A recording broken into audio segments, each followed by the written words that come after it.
Hello. I have a really cool topic for you today called sadness as celebration. A lot of people think that you're supposed to be happy all the time, but it's impossible to be happy all the time. And even if you could, I don't think it would be a good idea because you miss out on an important dimension in life.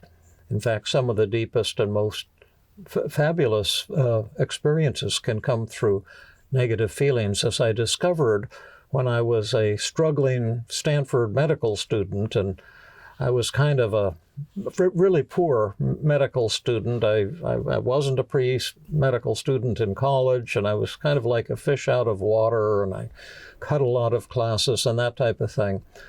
But one night we were making rounds on the inpatient medical unit, and one of the residents said, David, can you kind of hang around this evening? And I said, sure, I'd be happy to do that, but I was curious why he'd want me to be hanging around taking call on the inpatient medical unit, because these were complicated medical cases, and I didn't hardly know what I was doing. But we did have this one patient I was kind of taken to. He was an older man, and he had kidney cancer, and so we did surgery and removed his kidney, and it was felt to be probably a curative procedure. But 2 or 3 days after the surgery, he got a metastasis to his liver, and in those days, that was a fatal development because there was no way to get the cancer out of his liver. And so he was kind of placed on the urgent list or critical list or something of this nature, because he was beginning to slip away due to liver failure, actually. And I really felt close to him because he was a kindly fellow, and he reminded me of my grandfather, who used to live in our basement. And when I was a kid, I didn't get a lot of support, I don't think, for a variety of reasons. But my grandfather would always support me, and he taught me how to do a somersault and that type of thing. He was my mom's dad. He was really sweet, and The wife of this fellow came, and she was sitting at his bed 24 hours a day, sensing that this might be the end. And I remember that at night she didn't go and sleep somewhere. She just let her head fall on the mattress there and fall asleep right next to her husband. And I heard her saying once, I still love him. He's still my man. And that touched me too. But at any rate, I guess some kind of urgent thing had gone out to the relatives, and that it was time to come and be with him, that he was critical and perhaps was not going to last much longer. And they came, and they were all crowded in around his bed. There were about 6 or 8 of them. And I went in to look and see how things were going, and they said, Doctor, they don't know you're just a medical student. Does he still need the catheter in his penis because he's uncomfortable, and if he doesn't need it, maybe you could remove it for him. And so I said, let me check with the nurses' station, because I didn't know if that was an appropriate thing to do, and I didn't know how to do it. So I asked the nurses if it was okay to remove the catheter, and they said, yes, it's okay. And I said, does this mean he's going to die tonight? And they said, yes, that's right. And that made me feel pretty sad. And I said, well, I don't know how to remove a catheter from a penis. How do you do it? And they said, oh, it's real easy. There's just a little thing, squish to undo, and then the air will go out of the balloon that's keeping it in his bladder, and you just pull it on out. So I went in there and I said, yeah, it's going to be okay to remove the the catheter from his penis. So let me just pull the curtains around the bed for a moment while I pull it out. So I did that and pulled it out, and then I opened the curtains up again.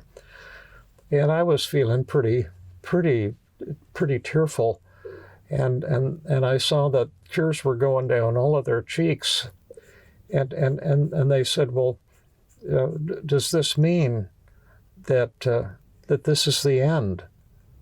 And I said, yes, it does, but he's slipping away, but he can still hear you.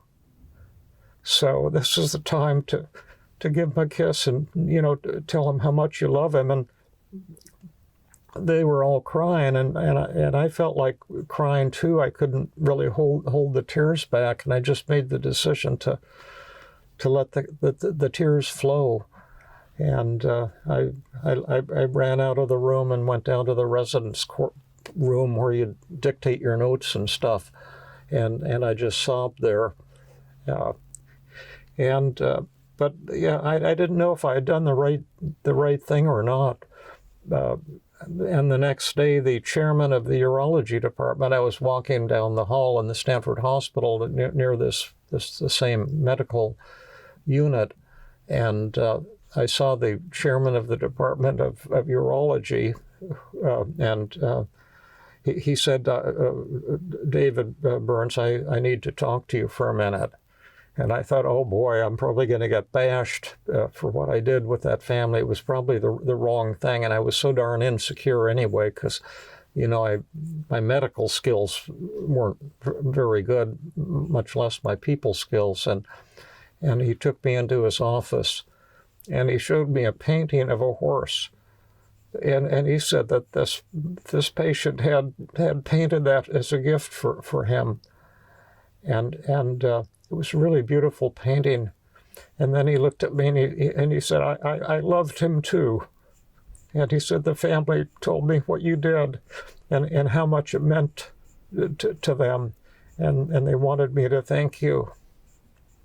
So that's the story. And kind of what it means in simple terms is that tears, if you're not hung up with, anger or conflict, that's still hung over from the person who died or who you lost. And if you do, that can easily be dealt with, of course.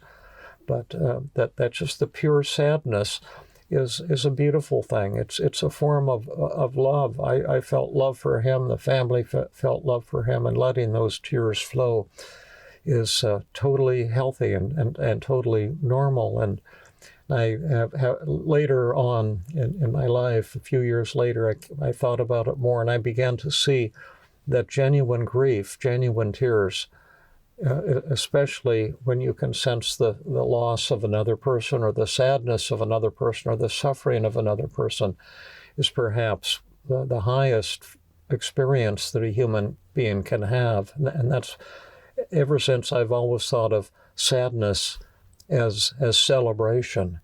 So the answer is no, you don't have to be happy all the time, and you don't need to be happy all the time. And we wouldn't even want to be happy all the time, because we'd be missing out on some of the most beautiful and deep moments and experiences in our lives. So that's kind of it for today, and I hope you enjoyed the story, and maybe it brought you some understanding or some relief. It's probably one of my favorite stories and experiences in my long career as a doctor and then as a psychiatrist. So I hope you're doing well. Oh, I have one thing to tell you. Yes, I keep forgetting this.